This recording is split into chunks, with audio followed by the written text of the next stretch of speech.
ॐ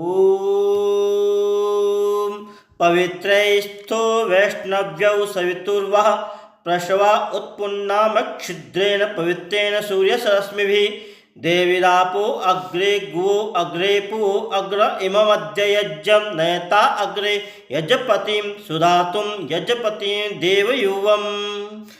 नमस्ते जी, वैदिक राष्ट्र में आपका स्वागत है। आज हम यजुर्वेद के प्रथम अध्याय के जो 12वां मंत्र है उसकी व्याख्या आपके लिए लेकर आए हैं। यह लेख और यह व्याख्या कल्याण के मार्ग पुस्तक से ली गई है। इसके लेखक हैं वैदिक विद्वान डॉक्टर अशोक आर्य गाजियाबाद से। आगे बढ़ने से पहले हम आपको बता दें कि वैदिक राष्ट्र पर हम लगातार आपके लिए वेद के सिद्धांतों से जुड़े हुए विषय लेकर आते हैं।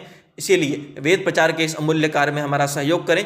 वैदिक राष्ट्र को लाइक करें, शेयर करें, सब्सक्राइब करें, बेल आइकन की घंटी को दबा दें और अपने कीमती सुझाव कमेंट करना ना भूलें। आइए यजुर्वेद के प्रथम अध्याय का 12वां मंत्र, हम उत्तम मन वाले बने।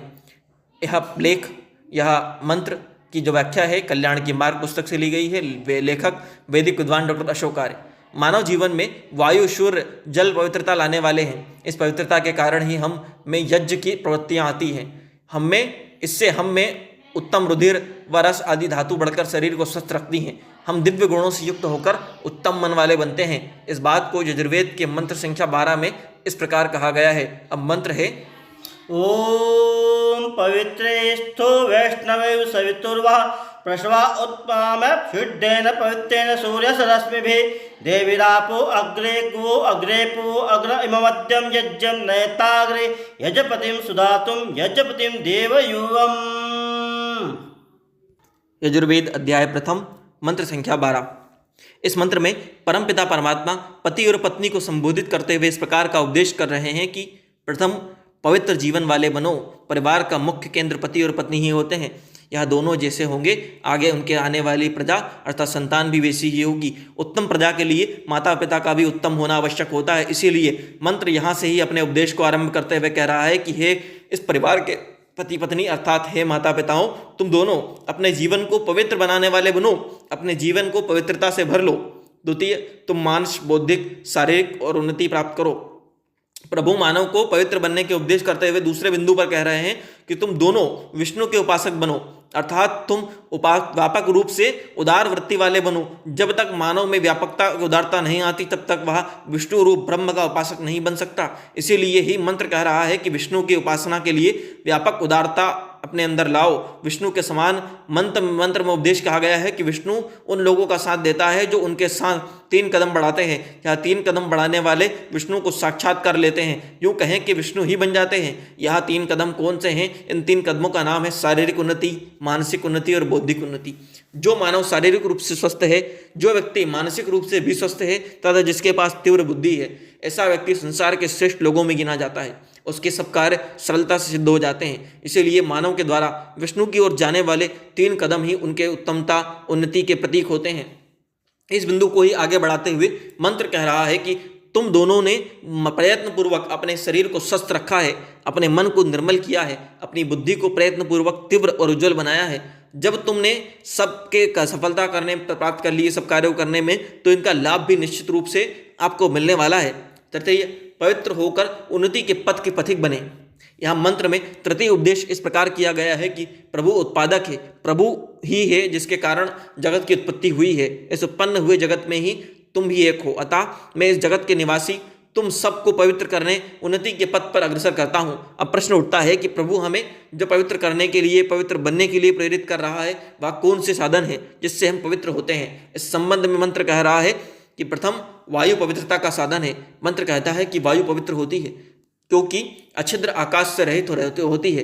प्रभु कहते हैं कि मैं तुझे इस वायु से पवित्र करता हूँ। वायु समग्र आकाश में होने से आकाश में ऐसा कोई स्थान नहीं रहता जहाँ किंचित भी खाली स्थान हो। इसीलिए इस वायु के कारण आकाश में कहीं कोई छिद्र नहीं रहता। तभी तो यहाँ वायु को अछिद्र कहा गया है। इतना ही नहीं, अपितु यह वायु ही है जो हमारे शरीर में प्रवेश कर हमारे अंदर ऑक्सीजन के द्वारा हमारे रक्त को शुद्ध करने का कार्य करती है। जिस रक्त शुद्ध होता है वह ही स्वस्थ होता है।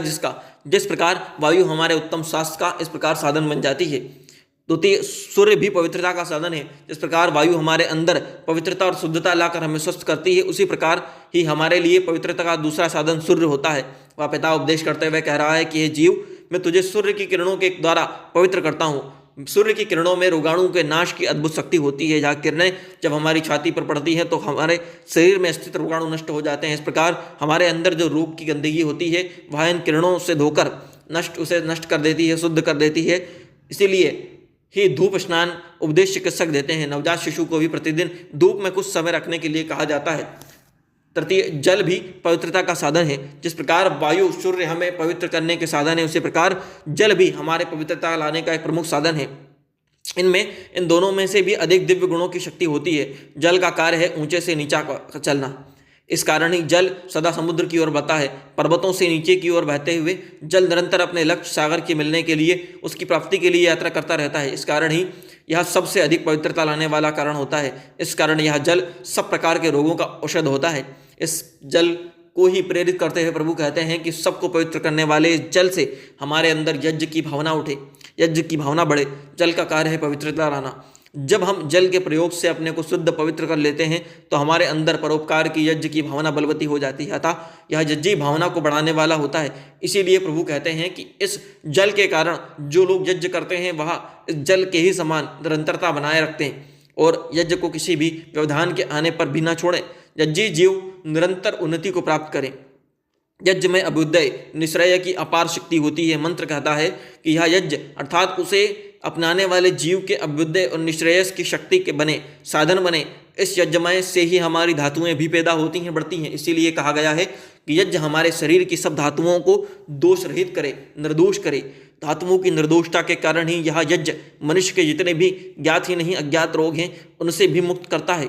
हम जानते हैं कि हमारे शरीर के अनेक रोग जिनका हमें ज्ञान होता है उनसे मुक्ति के लिए हम तदानुरूप सामग्री आदि आहुति देकर रोग मुक्त होते हैं, किंतु हमारे शरीर में कई ऐसे रोग भी विकसित हो रहे हैं जिनका कभी तक हमें पता नहीं होता। जब तक हमें इन रोगों का पता चलता है तब तक यह विकराल हो चुके होते हैं। इस प्रकार के रोग जिनका अभी हमें पता ही नहीं होता, यह रोग हमारे शरीर में विकसित हो रहे होते हैं, इनका भी यज्ञमय के कारण हनन हो जाता है। यज्ञ के कारण हम रोग से मुक्त हो जाते हैं। हम सब जल का ही प्रभाव यह होता है। इसीलिए मंत्र कह रहा है कि हे जलो, तुम इस यज्ञपति अर्थात प्रतिदिन यज्ञ करने वाले प्राणी को दिव्य गुणों से संयुक्त कर दो, भर दो। ओम। यह लेख कल्याण के मार्ग पुस्तक से लिया गया है। कल्याण के मार्ग पुस्तक के लेखक और इस लेख के लेखक वैदिक विद्वान डॉक्टर अशोक आर्य गाजियाबाद से। यह पुस्तक आप हमसे संपर्क करके मंगवा सकते हैं। साथ ही साथ इसके पिछले भाग भी आप वैदिक राष्ट्र पर देख सकते हैं। मंत्रों की व्याख्याओं के लिए, वैदिक लेखों के लिए, वैदिक सिद्धांतों के लिए वैदिक राष्ट्र यूट्यूब चैनल को लाइक करें, शेयर करें, सब्सक्राइब करें, बेल आइकन की घंटी को दबा दें ताकि जब भी कोई हमारा नया वीडियो आए उसकी अपडेट सबसे पहले आप तक पहुंचे। साथ ही साथ अपने कीमती सुझाव कमेंट करना ना भूलें। धन्यवाद।